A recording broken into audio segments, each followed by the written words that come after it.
At Web Squared, we want you to succeed in business, as does our guest today, Jessica Richie. Jessica is a transformational speaker and workshop facilitator with over a decade of workforce development.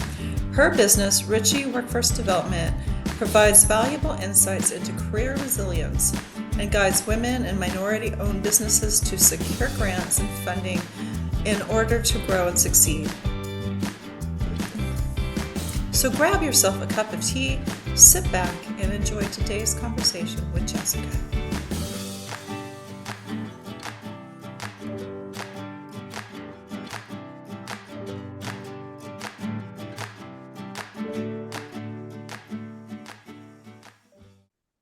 Good morning, Jessica. So good to have you on the Web Remedy podcast. How are you doing this morning?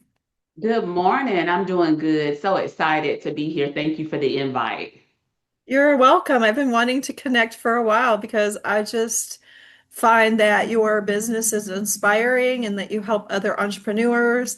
And I want them to know about you so we can refer them to you because I think you have really great services. And I would like to learn more about Richie Workforce Development and your journey as an entrepreneur and how you can help people. Yes, yes. So again, like I said, thank you for the invite. I'm looking forward to just diving deep in both of those in my journey and how I can help people as well, which I think is a full question, right? And it's such a good question, how I can help people and just being able to inspire them. I am excited about that opportunity. Absolutely.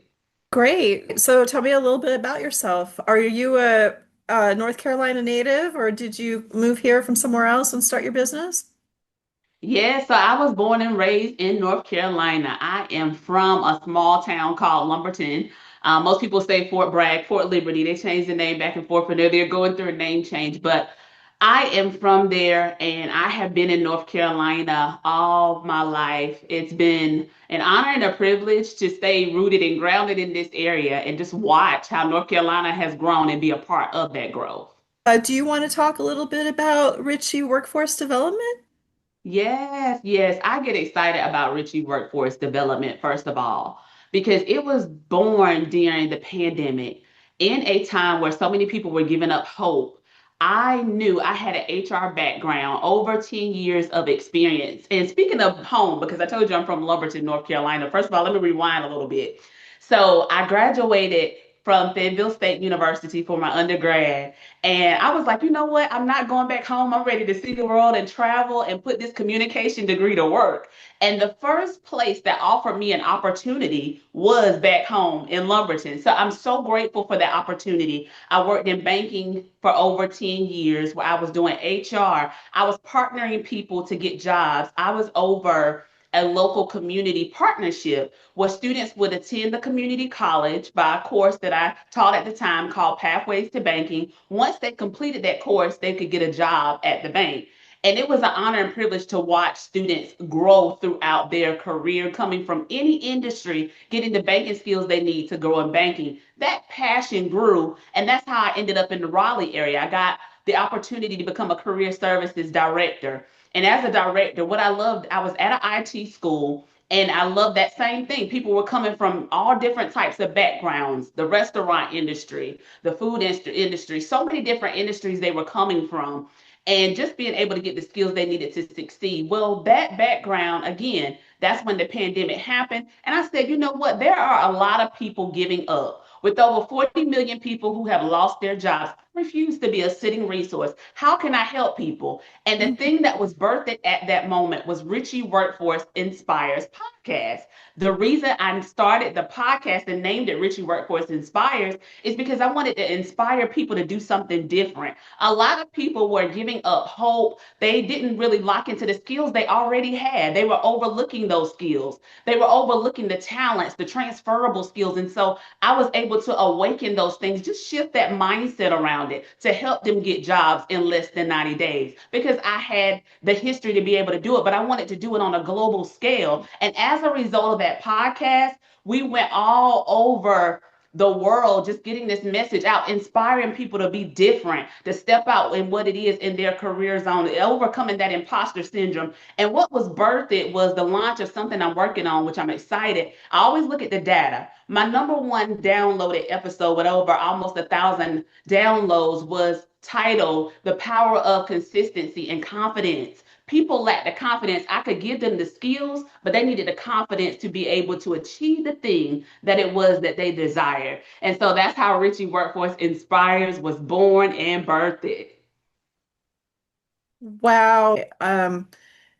So many people feel like business is business, but when you hear stories like yours, you realize that there's a mission here and it's about serving other people, and that businesses don't have to be just business, but they can be of service. And I'm really inspired by how you have, saw a need and went for it and said, I can help people. I've got the skill sets, I can do this. And now you have Richie Workforce Development, and do you want to talk a little bit about how you help people? Yeah, yeah. So it's the strategy of it. It is really working with people one on one to get clear. I do it in a classroom setting as well. So I teach people how to go from no jobs to be able to get jobs. But as a result of that, the thing that happened for me was getting certified. That changed the game, becoming certified with the state of North Carolina, looking at set aside funds. And so I'll just rewind just a brief little bit of that. I created because there are several different opportunities on a government arena, in the corporate arena, but you have to get clear and you have to have a strategy. And so for me, I knew in 2023, we sat down as an organization and we looked at how we wanted to grow, and we knew it was through government contracting. And so at that time, I created what was called my government plate. And in that government plate, I identify what certification, so it's not overwhelming, literally a circle, and you think about a plate. You're drawing the lines, and you have a plate that's literally, if it's not on that plate, I can't do it. So in one section, I focused on, do I want to work at state, local, or federal? I knew I wanted those local opportunities. I did my research with having, Richie Workforce Development. We have a power washing business. I did what was called a government capture report. So my husband and I do the power washing business.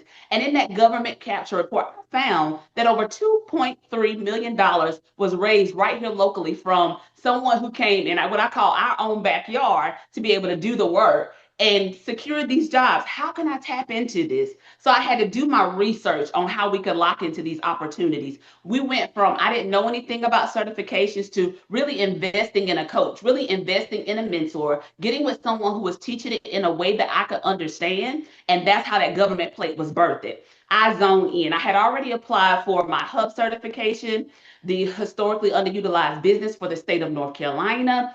And I knew, and there's a big difference because you do have the hub zone, which is on a federal certification level, but I wanted to focus in the state and local. And so that opened us up to those state and local opportunities. We went from no certifications to now over 22 certifications that I apply for myself, and getting the research, doing the research, showing up in these coaching calls, spending 2 hours, sometimes 3 hours a week in different business development classes, federal contracting classes, connecting with community, hearing the wins, hearing the successes to see how I can learn from these. And as a result, this year, my focus for Richie Workforce Inspires was to not only inspire people to be different, but what I wanted to do was get certified so that we can tap into this arena. And I get the question all the time, do you have to be certified to win, a government contract or to win work when it comes to those opportunities? No.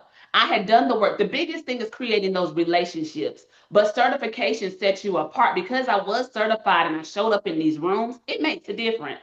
So now this year alone, I have for my workforce development business, my focus, I drew out again that government plate, leaned into local. We are now have 5 certifications, 2 on a corporate level, and then 3 we have on a state and local level. And so I really zoned into those certifications. I've been able to win grants, Just went last week to pick one up. Let me tell you, those grants come in handy. And that was allowed me to be able to grow my business. I have a VA, a virtual assistant who helps me. I was able to pay like over $500 to her for some development, some things that we're working on. Our articles of incorporation in North Carolina, you got to get that renewed every year as a business to stay open. They reimbursed me for that as well. They reimbursed me for those opportunities and provided coaching for me. So they paid over $40,000 in growth and development. And I always say, get plugged into these local programs because they bring those hidden gems, the people in your community that are doing things all around you. And I'll say this real quick, but what kicked off the journey for me was to know that it was possible. And that's why I wanted to do that now for other people because this time last year, in March, I started a program that was offered through the state of North Carolina. And it was only 12 companies that were selected to participate in this program. As a result of the program, a $2,500 grant was issued at the end of the program. And 10 participants was the final selection. We voted on who we thought would achieve what was known as the award most likely to scale. And I was so honored that the participants voted me as most likely to scale and I got that grant. I knew it was possible. I was like, game over. Hold up, wait a minute. How can I do this to show other business owners you can do the same thing? You just got to really get focused, get clarity. And I hear a lot of times, I don't know what to do. Get clear on what it is you offer. Get clear on what it is you do. Take action, and the rest, I just believe, will become clearer. And so now I offer these services in a group format, working with groups, also one on one, because that's what has helped me grow. Those one on one intimate calls where I've had questions to be able to point that out to me, to be able to overcome what those questions were. That's how you do things quicker, more, and less timing. What advice do you think you would give to an entrepreneur who's like, wow, that sounds really great, but I don't have the time. I'm working my business. How do I like find the time to do that, those trainings and those workshops and get that coaching? Yeah, I would say, even as I say it, it may sound like a lot, but you got to make time for the thing. Think about that business. It's got to grow, it's got to develop. The more you water it, the more it will grow. You've got to set aside some time to be able to implement those things that you want. It's longer when you're doing it by yourself, but when you get in community with someone who has been doing it and they can point out to you, oh, wait a minute, you've been doing it this way. I can't tell you how many coaching calls I had this week alone where they were already in the place, even for a grant. I'll say one of them was particularly a grant. They were already connected with the resource, but they weren't using it the right way. It was a mindset shift. They were like, oh my goodness. That's all I had to do. I was able to get them connected with the person who could produce this grant that they needed. So when you're working isolated and alone, you only know what you know. There is a level I believe that you can invest in, whether it's a podcast that you're listening to, get in the know, stay in tune. You got to pour into yourself, keep your own cup full because a lot of times as business owners, we're getting up, we're doing the job. Before you know it, we're doing it again. If you want different results, you got to do different things. Set aside time. Okay, well, I know this is my time. I'm, going through emails. Well, can I listen to a podcast as I'm going through emails? Can I take a class where, they're teaching maybe on Tuesday once a week at 1 hour can change your life? 1 hour. What time are you willing to invest? And here's the thing, it's not just enough to just listen to a podcast or just go to a class. You got to implement. It didn't mean nothing had the state of North Carolina invested all that money into my growth and development, and I did not implement. And I'm so honored. It brought up something else to be in the state of North Carolina because I'm also certified as a DBE, and that allows me to do business as well in the highway Department of Transportation. So not only do they do construction of highways, but if there's a service you offer, they look for those type of things too. Well, that opened the door for me to get opportunities to grant funding. But if you don't know that, you're like, wait a minute. And I've talked to so many entrepreneurs who are DBE certified, disadvantaged business enterprise. So they are a DBE and they're like, wait a minute, you mean to tell me I can tap into that? Yeah, you don't have to pull from your resources. You can do this. The state wants to help you grow. But what I was going to say is I'm also a DBE in the state of Florida, in the state of Georgia, in the state of South Carolina, where they look at their grants, the way they do it is they set up a system to allow you to succeed with training and development. It's not necessarily a grant. But the state of North Carolina, they're giving you, yes, taxpayer money, but I'm so glad that they're like, we're investing back in our entrepreneurs as well. There's different opportunities in every state, but the state of North Carolina offers so many opportunities that we got to be tapped in and locked in. And while things are changing, right? We're in a climate where things are changing. So the access looks different. The application process is different. I'm working on a couple and things have changed. So now is definitely the time to invest a few minutes here. Even if you think about, let me take 15 minutes here or 15 minutes there. And when people say, I hear it all the time, I don't have enough time. But if you look at the amount of time you're scrolling or you're just looking at that, just downtime, look at taking, even if it's that 15, 30 minutes a week, what can I learn and what can I implement? And it can make a difference. Time can be a slippery thing, right, Jessica? Just last week, I was coaching an entrepreneur who told me she had no time for business planning. She's deep in the day to day, working in the business, but not have time to work on the business. A big part of my work, and I'm sure yours too, is helping entrepreneurs carve out that time to help them pause, reflect, and plan their next intentional move. We can't always be in perpetual motion. Growth requires deliberate thinking, and a lot of that starts with mindset. So I want to flip the script for a second. What mindset shift or hack do you think has made the biggest difference in your success? Okay, I love that question. Right before I go into that though, can I just add something to what you just said? Because my mind started going, and I love Sure. that about the 15 minutes, and some people just don't have time, and I get it. Because it was funny, I was speaking one time, and they were like, "Well, who do you have that can do this and do that?" And like, I wear a lot of those hats, and then as an owner, you never stop training, even when you get to the point that you do have someone who can come in and help you. A lot of people just want to give them the task, but you never stop training. Mhm. But to add to that, I think a lot of it sometimes, I know for myself, I had to step back and do a process. Just I think about the SWOT analysis or look at my overall operation. Because when you said doing things and getting busy, a lot of what I did before, I was making calls and I still make calls, but good old fashioned pick up that phone and you're doing those calls. And I never had the time. I'm gonna tell you the difference for me. And it ties into that mindset shift question. One of the mindset shifts was instead of literally you're focused on making those 25 calls a week, what if we had a strategy where we really went in and we had 5 companies that we focus on and we get registered in what's called one of the things that I would say is a portal.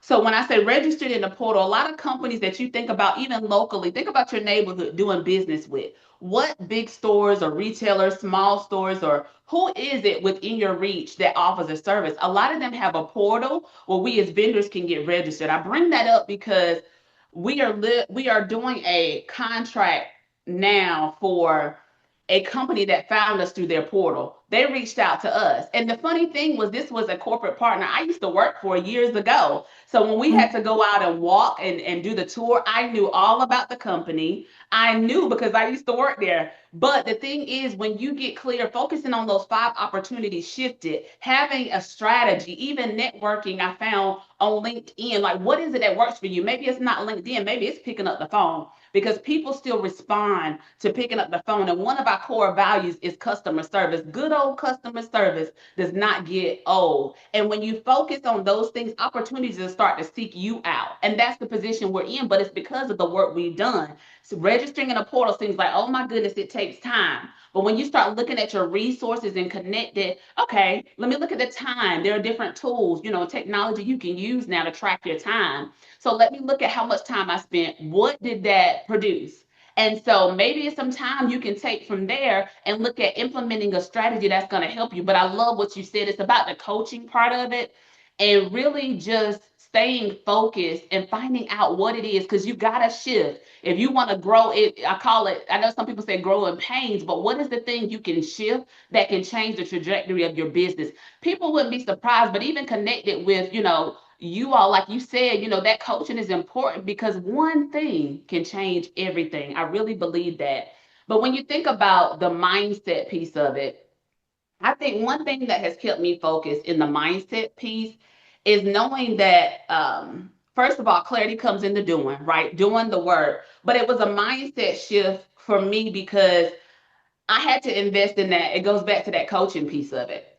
I had to invest in that coaching piece, going deeper and doing the work first of all, and knowing that I have to pour into myself. I have this thing called career resiliency. And what that means is in life, you're going to go through different problems and different issues, but it's how you handle and deal with it, especially as business owners. How do you deal with it? And that creates that mindset shift.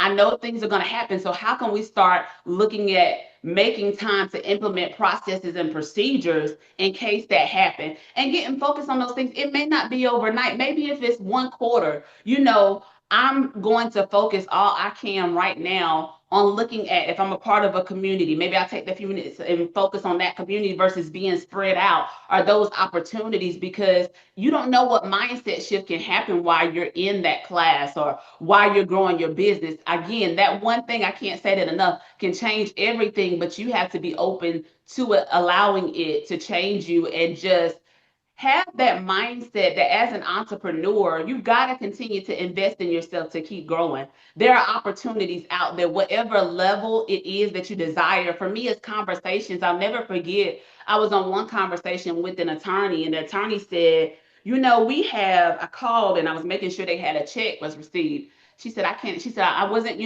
trying to go too deep, but I have to ask because people don't realize we have millions of dollars that flow through our office every day. I want it to resonate. Like millions of dollars that flow through our office every day. Maybe yours is not a million. What is it going to take for you to sustain? Maybe it's six figures. What does that amount look like for you? Is it at 50,000, 100,000? But whatever it is for you to grow and for you to scale, there are opportunities out there, and it's happening, and you can be a part of that. I believe it. And through all of that, the phrase I heard you say was career resiliency. I think that's the title of our podcast today. I think that I just love that phrase so much. And I'm working with entrepreneurs now who are trying to scale their business. And I think I'm going to adopt that phrase and say, look, we're here to help you be resilient in your business. And we just have such a strong desire to see you grow and be profitable. And um, I just love it. I love everything that you were saying. Thank you so much. I think I'm going to shift and ask you about networks. Tell me about your network system for your business. I have people say to me, like, everybody tells me I need to network, but I don't know how. And so I just thought I would ask you what your response to that would be. Yeah, I love that. I think networking is so important. I can't say that enough. Networking in relationships is so important, which is how I met Stephanie and going to an event. So I always think about even events because that's a great place to start. Not overwhelming yourself when it comes to networking. People wouldn't believe it, but I'm an introvert. But I love, that networking part because I know it takes that to grow as a business. And so I identify at least 2 to 3 events that I can go to a month. Mm. 2 to 3 events that are going to be beneficial to growing in that arena in which I serve, because there are people who need the services and the skills that you have, but they can't tap into it if they don't know you're available. And so that networking piece is so powerful, just being able to talk to people, to open up your mouth and share your vision with people, because so long we've been taught, you don't talk about that. You keep that to yourself. And what do you got? The same results from where you started. But the more you share it, what I found, there are people that are willing to help you to grow and to scale, but you have to be vocal about what it is that you want. And I can't tell you how many times I always say at a networking event, I always find a resource, a contact. It could be a business opportunity, a new connection. There are amazing things that can happen at networking events. And when we think about networking, I think about networking in relationships. I was sharing this, I had the opportunity to speak last Friday, and I was talking about how with relationships, I had a contract that was produced. We're now going to be the 2026 vendor of choice. And this is our dream partner out of networking and relationships. I think, a lot of times we overlook the networking piece, but I think people miss that. It was an introduction for another corporation. And I was telling that corporation, I have up on my wall, I had the stadium and the place on my wall, and I knew all about them, and I had to become competitive to look at, what they were looking for. But what happened was through that introduction, they connected us with our dream partner. They were like, I don't know anyone over there, but I do know this one person. Well, that one person was the one person I needed to talk to. We went on the Mhm. tour, we got to talk to them, and now we're looking at a business opportunity because of networking and relationships. It wasn't an RP, it was a relationship. And it's building your network as you go. You're going to find more people who need what you have as well. Everything you said was so valuable. I keep trying to tell people we can't do this alone, that we have to be in community. And I try to bring people together like through classes and stuff so that they will get to know each other one on one and in the group. And I'm really intentional about that. Like the reason I want to have in-person classes is because I want them to have this experience of networking, of being in community with each other. And I keep trying to tell people I don't believe networking is this mystical thing that you don't understand. It's really just breaking bread with each other and really just getting to know each other. And so I think everything you said, like, how can we be in community with each other twice a month, three times a month, is so important to just showing up and getting to know who's in your community and what their needs are and how you can help. I mean, you have a whole mission and a whole corporation around helping people. And I think everybody I know who's in business right now, who's trying to grow their business, it's really about how they can help people. What advice would you give to somebody around wanting to scale their business and maybe feeling like they have to go at it all alone? No, I love it. I love it. I love that question because a lot of the things that we're familiar with are going away. And there are resources regardless of what level you're in. I even think about like there has to be someone that's pouring into you that you're learning from. You got to keep learning. You got to always be a student. And so, is that okay? If you don't go to a networking event, are you connected with WebSquared or are you connected with SCORE? SCORE's free and they offer mentorship, score.org. Are you connected with the SBTDC? And that's sbtdc.org. Are you connected with these free resources? But I'll be honest, even with the free resources, we're in a time where we don't know what that's going to look like over the next 90 days. Things are shifting, but even in the shift, don't be discouraged. I came a lot of people across a lot of people. I come across a lot of people who are asking, well, is now the time to get certifications with all the changes? Are they even certifying? Yes. I've just, like I said, I did 5 certifications in the last 5 months alone. So they are definitely certifying. You got to, that's why I always say, be a student. Look at what's going on. I'm in connection and talking to the people who are making these decisions because that's how we stay aware and alert. And you got to look at how is it going to affect your service and your offerings. When you talked about AI, one of the things I watched was an entire podcast on AI where, and I was while I was working, but it was so good. It talked about how you can have an entire team and how to teach these your AI how to basically the language that you're giving them, how you can have operations, your video, your editing. It can do all of that, your branding for you. And it was training on how to do that. Maybe it's the AI certification. A lot of corporations are offering AI corporations looking at it, the certificates for free. So AI certificate for free. You could literally get that certificate. But here's the thing, you've got to stay competitive. What is your advantage? How are you adapting? I think the pandemic showed us that the most. A lot of people had to shift during the pandemic. I just believe that's where we are now, in a place that you've got to shift to keep those doors open, to keep your employees, or if you're a one person show, I get it. How do we look at sustaining that? And some of these AI technologies, we got to adapt because it's not going away. And it's been one thing that has been beneficial to me in my business is AI. And so I'm grateful for knowing how to use AI, how to talk to it, and how it can sum up what something that was taking us 45 minutes before in less than 5 minutes. And I'm like, are you serious? There's deep research tools for things you'll want to deep research. There's grant opportunities. Look at local grants near you. What dates are you looking for? AI will give you the top 25 local to you. There are so many opportunities. We just have to stay in the know and get outside of our comfort zone.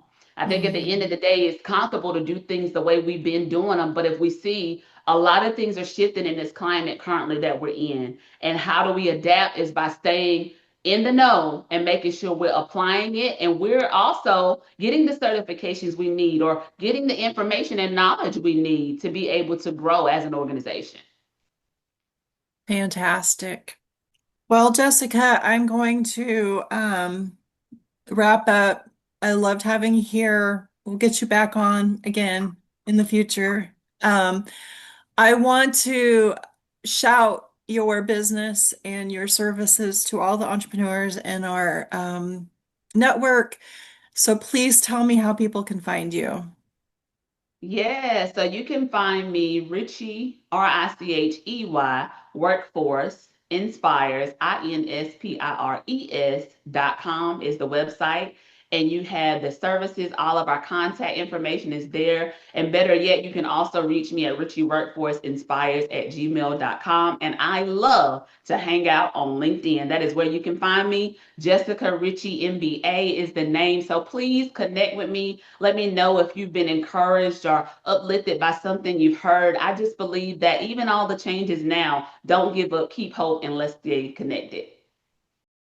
Wow, thank you so much for coming, and we will be in contact soon.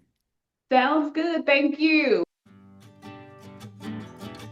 What an inspiring conversation with Jessica Richie, the true force of good in the world of career transformation. Jessica reminds us that with clarity, connection, and courage, we can all take that meaningful step forward. Her story is a masterclass in resilience, intentional strategy, and the power of community. Whether you're navigating a career pivot, exploring certifications, or just needing a mindset shift, Jessica's insights offer real, actionable hope. As she shared, clarity comes from doing. So let this episode be your spark to take the next step, however small, toward your own growth. Thanks for listening to the Web Remedy podcast. Be sure to subscribe, share this episode with a friend, and stay tuned for more stories that inspire purpose, progress, and possibility. Until next time, keep growing, keep connecting, and keep showing up for your journey. We love you. Thank you.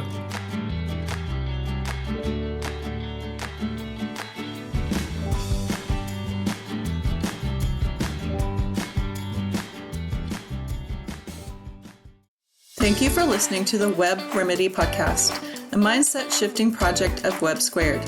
Wealth Through Entrepreneurship for Black and Brown Businesses is a North Carolina nonprofit located in Chatham County. We offer incubator accelerator business services to Black and BIPOC entrepreneurs. Our podcast hosts are Stephanie Terry and Rennie Orr, the co-founders of Web Squared. We realize that building an ecosystem of support is critical to achieving our mission.